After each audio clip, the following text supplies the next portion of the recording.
Assalamualaikum pemirsa Radar Blitar TV. Ketemu lagi dengan saya Adi Usman dalam acara Bincang Siang. Dan ada fenomena menarik yang saat ini perlu kita kulik lebih dalam. Dan kebetulan hari ini saya sudah kedatangan tamu istimewa, seorang praktisi perbankan yang kebetulan juga pimpinan cabang BRI Blitar, Pak Yulizar Verda Febrianto. Selamat siang, Pak. Selamat siang, Pak. Sehat-sehat, Pak? Siap, sehat. Alhamdulillah. Pak Usman juga sehat-sehat, semoga sama tim. Siap. Ini Pak Yulizar, apa namanya? Ini terakhir-terakhir ini ya gimana, cukup meresahkan masyarakat terkait penipuan online, Pak. Siap.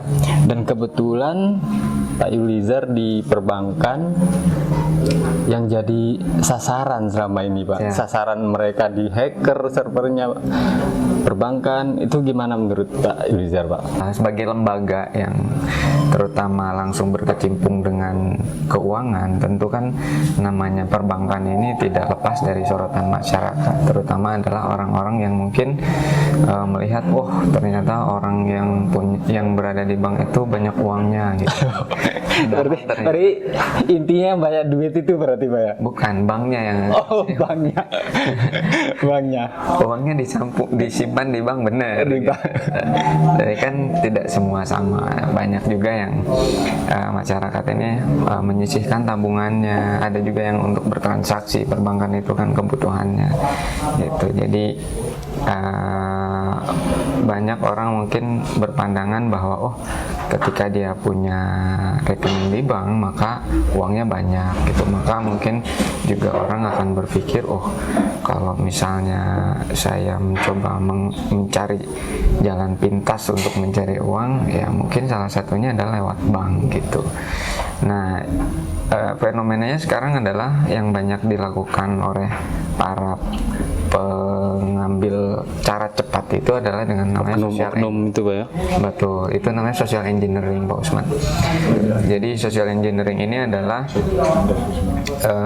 mengolah secara sosial kepada masyarakat yang mungkin dia punya rekening di bank, supaya mereka terpancing dengan cara-cara untuk bisa mengeluarkan uangnya ke rekening yang diinginkan oleh si para pelaku social engineering ini.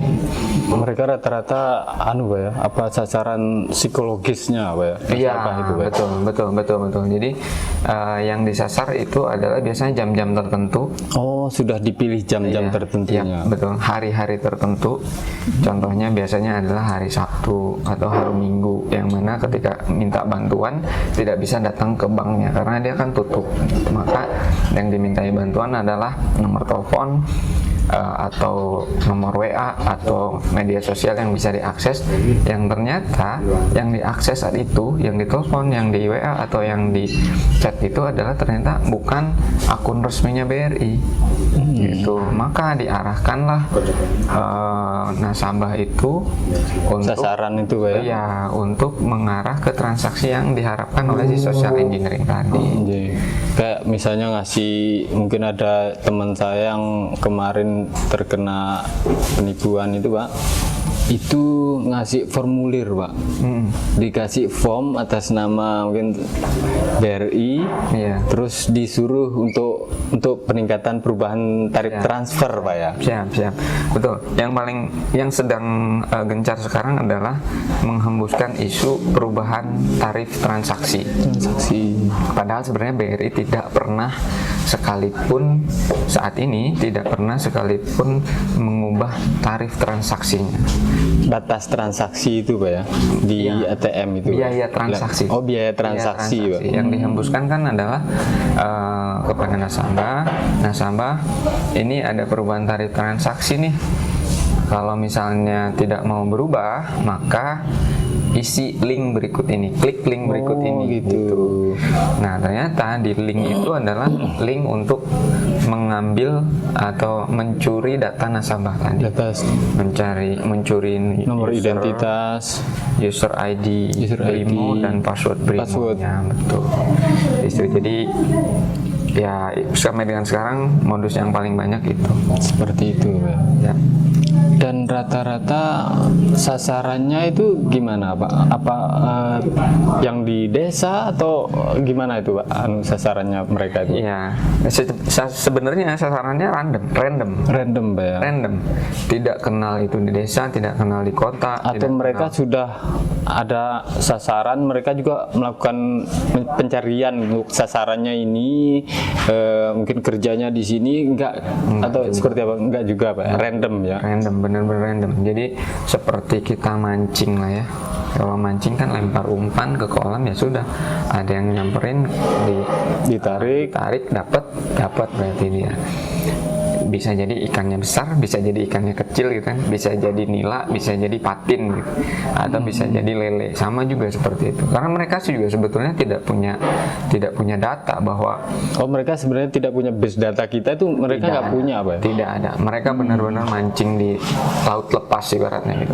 Karena kebetulan mungkin pas dapatnya yang kakap, lumba-lumba gitu, lumba atau paus mungkin.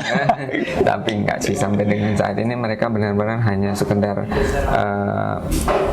lempar-lempar buah manggis lah ibaratnya gitu. Hanya lempar pancing gitu, ada yang kena gitu ya. Kalau ada yang kena berarti dia beruntung, kalau enggak ya enggak. Karena kalau misalnya ada yang sampai sampai dihubungi, biasanya itu adalah yang sudah frustasi nih si social engineer-nya. Jadi ada suatu saat saya juga pernah ngalami. Jadi suatu saat saya pernah ditelepon, tiba-tiba ada SMS waktu itu, SMS OTP masuk dari salah satu aplikasi belanja masuk. Katanya saya melakukan transaksi dengan belanja senilai sekitar 1 jutaan waktu itu. Terus minta OTP-nya dimasukkan kode OTP-nya gitu. Saya buka SMS-nya, apa ini? Saya biarkan. Nggak lama, nggak sampai selang 5 menit, 2 menit atau 3 menit, kemudian ada yang nelfon, sampaikan betul atas nama Yulizar, betul, saya bilang gitu kan.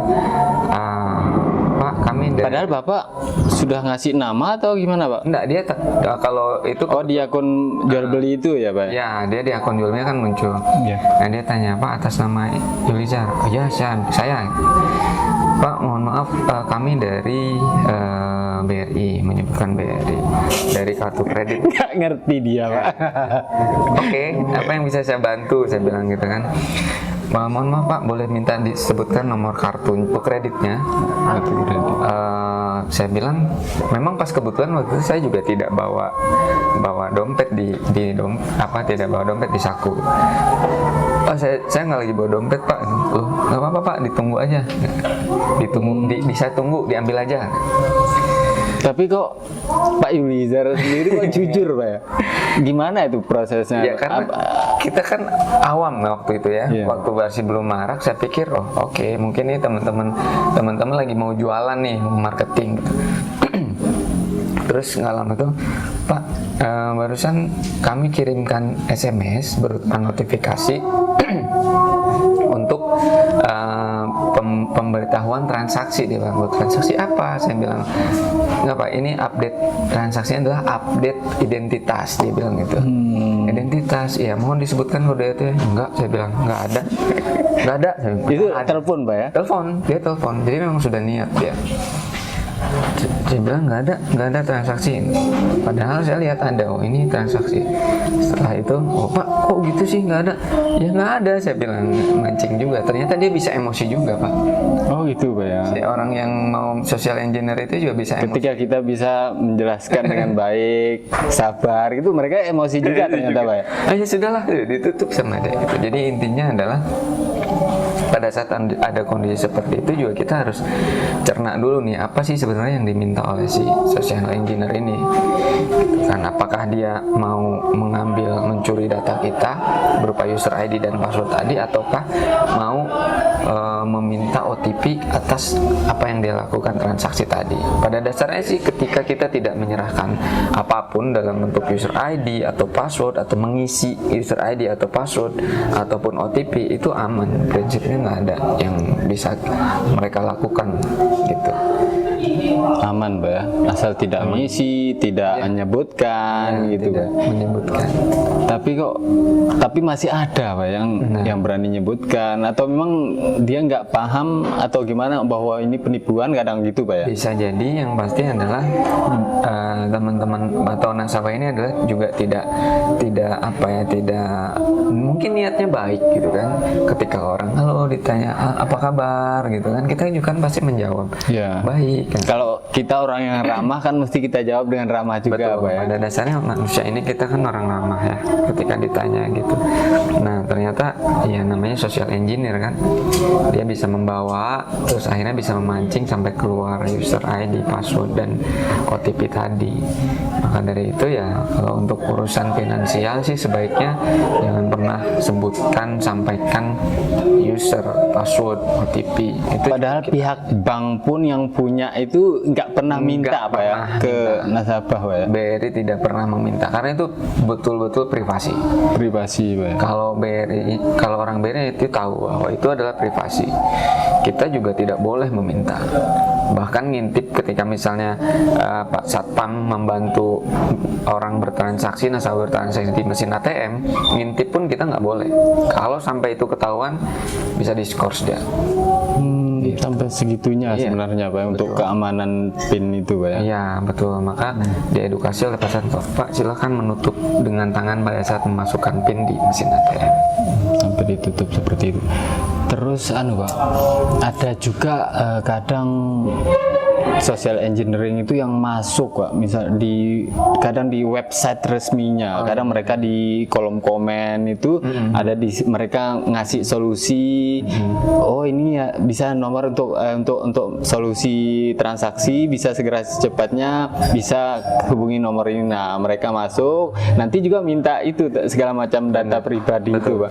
Itu Pak. Itu yang dimaksud tadi, yang ketika kita lagi butuh kemudian tidak tahu harus bertanya kepada siapa gitu kan, maka dari tadi saya sampaikan ada waktu-waktu tertentu atau hari tertentu. Jadi pas kadang akhir pekan gitu kan, biasanya malam setelah maghrib, biasanya itu kan orang lagi lelah habis kerja mungkin, kemudian terus di perjalanan sambil buka IG atau buka handphonenya gitu kan, terus ada pemberitahuan WA, pemberitahuan perubahan tarif transaksi, ya dia mesti bisa jadi kalau yang terbawa suasana dia bisa oke, saya telepon gitu, atau saya gitu kan. Kalau yang di WA itu ada pemberitahuan perubahan tarif transaksi, ada link yang diminta untuk diklik. Nah di link itu tampilannya tuh persis seperti tampilan BRIMO biasanya. Aplikasinya BRI yang resmi. Betul. Nah nanti di situ kan dia untuk minta bahwa tidak setuju dengan perubahan tarif transaksi, silahkan masukkan user dan passwordnya. Nah, padahal itu sebenarnya adalah phishing. Phishing itu pencurian data. Jadi masuklah usernya, passwordnya, begitu ini dimasukkan langsung sama si social itu dimasukkan. Udah login masuk. Pada saat dia mau, kan itu hanya sekedar masuk. Pada saat mau bertransaksi dia butuh OTP. Nah, dan pada saat yang sama si nasabah itu juga dapat SMS membuktikan bahwa tolong ketika memang sudah memang tidak mau berubah transaksinya, masukkan kode OTP-nya. Dikirim juga lah OTP itu, masuklah lagi, transaksilah dia selesai. Maka tetap berhati-hati pada saat ada yang menginformasikan perubahan tarif transaksi itu tidak ada. Dan BRI tidak ada program itu, kebijakan itu tidak ada program kebijakan itu. Terus mungkin masyarakat yang di desa-desa karena BRI kan, wah nasabahnya paling banyak ini. Siap. Paling banyak sampai Amin. desa-desa Paling banyak. luar biasa. Itu mungkin antisipasi pada nasabah, mungkin tips-tipsnya mereka untuk agar tidak terkena penipuan itu seperti apa, Pak? Siap. Yang pasti yang pertama adalah pastikan menjaga kerahasiaan user ID, password, PIN, dan OTP. Pokoknya data pribadi itu Data ya. pribadi itu pokoknya Nggak disimpan, usah jangan. diberikan ke sembarang gitu. Ya, betul. Apalagi kalau yang suka mungkin memposting-posting gitu, struk transaksi diposting atau bukti transaksi diposting di IG atau apa, itu sebaiknya jangan. Kenapa? Karena di situ kan ada biasanya muncul nomor kartu, biasanya muncul nomor rekening juga. Nah, itu sebaiknya tidak dilakukan lagi karena akan mengundang juga gitu. Gitu. Yang kedua adalah pada saat misalnya ada sesuatu atau kendala dengan transaksi, maka sebaiknya hubungi nomor resmi atau akun resminya BRI saja, only. Kalau di akun resminya BRI adalah call centernya 14017.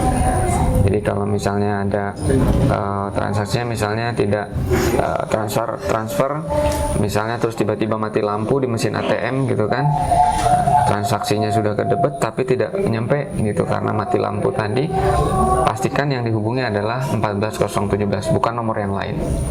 14017 017 call center BRI. call center BRI, Pak ya.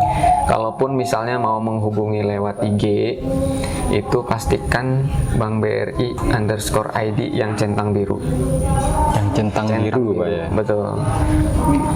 Usernya, akunnya adalah yang centang biru. Kalau yang tidak centang biru, maka itu bukan akunnya BRI. Abal-abal, betul. Betul.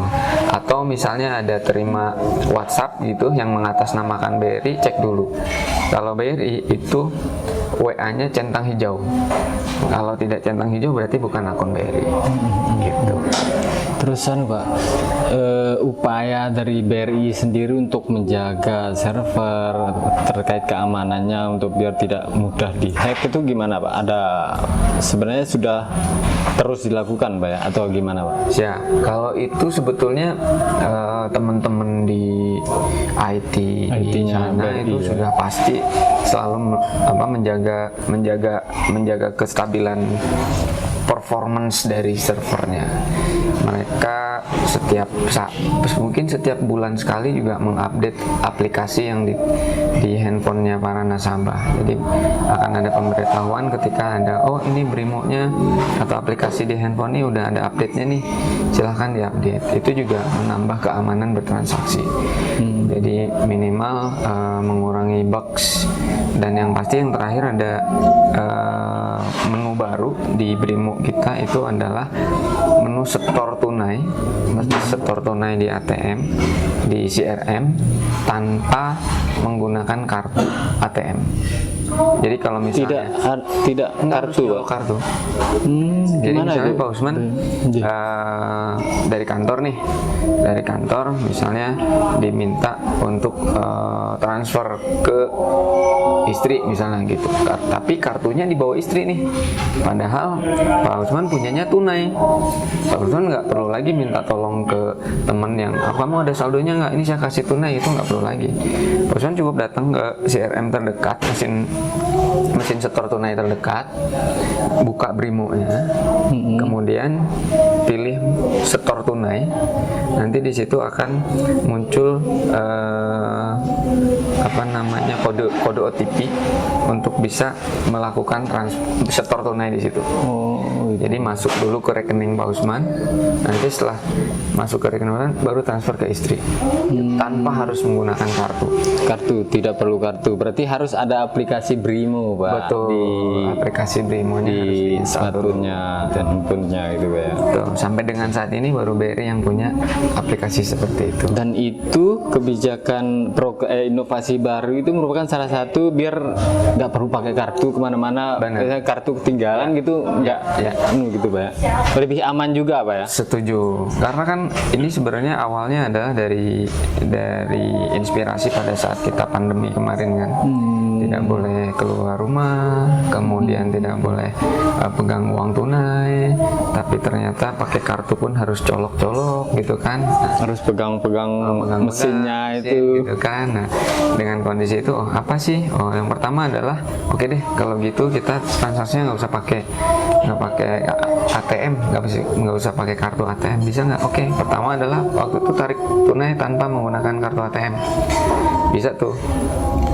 Tinggal datang ke mesin terdekat, diklik menu tarik tunai, di handphone keluar kode OTP, masukkan di situ, keluar uang sejumlah yang kita minta. Tarik maupun store itu bisa Pak ya? Ya. Pakai itu Pak. Kemudian belakangan baru 2 bulan terakhir ini store tunai pun tanpa menggunakan kartu. Store tunai pun tidak pakai kartu Pak ya? Praktis. Cukup remote pakai handphone aja Pak ya? Kalau handphone ketinggalan gimana Pak? Iya, itu beda lagi cerita. Karena kan biasanya Pak Usam mending ketinggalan dompet atau ketinggalan handphone? Ketinggalan dompet. Jadi kalau handphone tuh rasanya sulit untuk ditinggalan. Bela-belain mesti, aduh saya balik dulu deh ke rumah ambil handphone. Terus Pak, terkait model-model penipuan itu selama ini yang nasabah yang kena gitu Pak ya, itu tidak bisa terus pihak bank mengembalikan uangnya, itu nggak bisa Pak ya? Oke, jadi gini Pak, ada beberapa tipe musibah lah ya, musibah yang dialami nasabah. Itu yang pertama, ada beberapa yang tadi adalah social engineering. Ketika itu social engineering, artinya secara sadar nasabah ini menyerahkan user ID, password dan data OTP-nya pribadinya tadi, gitu data pribadinya kepada si social engineer. Untuk case seperti ini sampai dengan saat ini kita mohon maaf belum bisa ganti Pak. Itu artinya di situ ada human error gitu Pak ya, nasabahnya yang salah gitu Pak. Iya, dibilang saya nggak mau nyalahin nasabah sih, tapi yang pasti karena ada faktor kesengajaan yang dilakukan oleh nasabah memberikan data user pribadi dan data pribadi tadi, sehingga si social engineer-nya memanfaatkan itu untuk suatu hal yang di luar ekspektasinya si nasabah. Tapi pernah beberapa kali terjadi adalah skimming waktu itu dulu adalah skimming duplikasi ATM. kartu ya, duplikasi kartu, jadi digandakan gitu digandakan oleh si pelaku kejahatannya. Nah kalau itu kan nasabah memang tidak tahu kejadiannya, bahwa dia tetap menjaga keresahan PIN-nya, dia tetap menjaga. Artinya ini tidak sadar, yang nasabahnya itu tidak sadar Pak, dan tidak pernah secara sengaja gitu Pak. Sengaja, betul. Kalau itu diganti Pak. Oh diganti Pak ya, yang proses penggalangan Prosesnya itu. diganti karena kan memang bukan kesalahan nasabah. Itu adalah murni seolah-olah sepertinya si penjahat ini ngambil dari banknya, bukan dari orangnya. Tapi nasabah itu pas di ATM, mungkin karena ATM-nya sudah ada CCTV yang dipasang oleh yang pelaku ini Pak ya. Tapi itu kan juga normal Pak ya.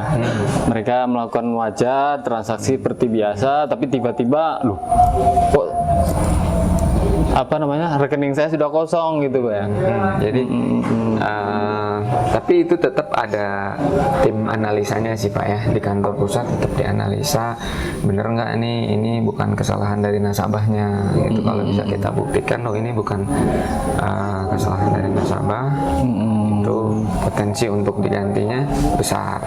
Tapi kalau ternyata ada unsur kesengajaan si nasabahnya yang lalai, kita juga agak teledor gitu Pak. Artinya sudah ada tim dari BRI sendiri untuk menakar porsinya ini salahnya nasabah atau memang ya bencana musibah gitu Pak. Dan selama ini pihak kepolisian pun sangat kesulitan, Pak, untuk melacak. Ini gimana, Pak, kalau dari mata praktisi perbankan, Pak? Gimana ya, saya sebenarnya kalau kewajiban kita sebagai nasabah adalah melapor kan ya, melapor kepada pihak. Dan pihak bank pun sebenarnya sudah, ketika ada nasabah yang mengeluh juga koordinasi sama kepolisian biasanya, Pak, gitu, Ya, Pak. betul. Ketika ada nasabah yang mengadu, kepolisian bertindak lanjut, ya kita juga pasti bekerja sama. Dan sebetulnya ketika nasabah itu nasabah melapornya ke BRI dengan pengaduan kepada call center, juga kalau misalnya nasabah mengadu ke kepolisian, bahkan BRI juga, kami secara terpusat juga sudah menggandeng Polri untuk mengejar para pelaku-pelaku ini, Pak, sebetulnya. Terus itu kan prosesnya lewat rekening ya, Pak. Itu pihak bank itu tidak bisa menyusuri itu, Pak, ya? Kemana duitnya korban itu dikirim kemana gitu, gimana itu, Pak? Pada dasarnya bisa, Pak. Bisa, Cuma Pak. memang biasanya yang dilakukan oleh si social engineer ini, mereka sekali transaksi.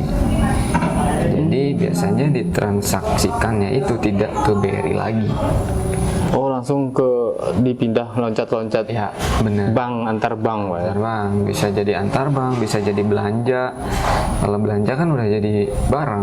Oh, bahkan ada yang langsung belanja, Pak. Langsung belanja. Ada yang pakai Belanjanya luar negeri apa dalam negeri, Pak? itu saya kurang tahu kalau belanjanya, tapi biasanya belanja ke aplikasi-aplikasi belanja gitu kan. Ada yang dalam negeri, luar negeri juga ada.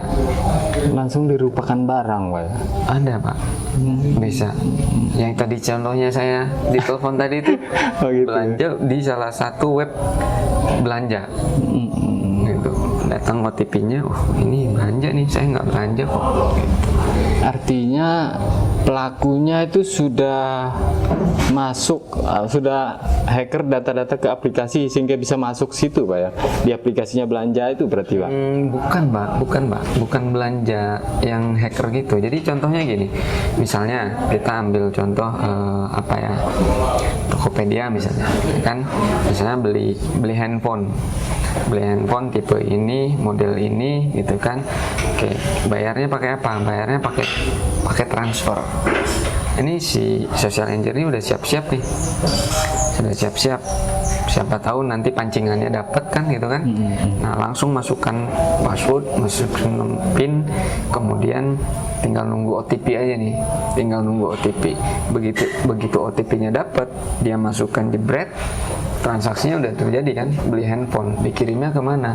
Nah, kirimnya yang misalnya ke alamat rumahnya Pak Usman misalnya gitu. Ya udah, handphonenya datang tuh. Karena belanja di web, bukan di hacker. Kalau di hack kan webnya yang di hack. Kalau ini memang kita belanja normal seperti layaknya orang belanja online. Tapi yang bayarin saya misalnya gitu, si korban. Mungkin terakhir buat nasabah BRI, Pak, terutama gimana, Pak? Ada saran dan pesan agar tidak sampai jadi sasaran? Baik. Jadi Bapak Ibu sekalian, data pribadi seperti user ID, password, PIN, OTP itu adalah satu hal yang sangat privasi. Maka minta tolong itu menjadi bagian dari privasi Bapak Ibu sekalian, dan tolong itu dijaga. Jangan pernah memberikan user ID, password, PIN, OTP kepada siapapun. Cukup Bapak Ibu sekalian saja yang tahu, untuk menjaga keamanan dari aset yang paling berharga kita berupa tabungan. Oke, terima kasih, Pak Ilwiza atas waktunya bincang-bincang dengan kami. Ini juga untuk edukasi masyarakat, karena mungkin dalam beberapa bulan terakhir saya juga merasa resah gitu Pak ya. Sebagai orang media mendengar banyak fenomena penipuan segala macam. Mungkin kalau orang yang mungkin dalam tanda kutip punya mungkin nggak masalah Pak, 10 juta berapa juta hilang. Tapi kalau yang nggak punya Pak, yang orang yang kurang mampu kan sangat musibah luar biasa bagi mereka mungkin Pak. Siap. Terima kasih Pak Yuliza. Terima kasih. Oke, pemirsa Blitar TV, itu tadi ngobrol kita sama Pak pimpinan BRI cabang Blitar, Pak Yulizar Perda Febrianto. Terima kasih.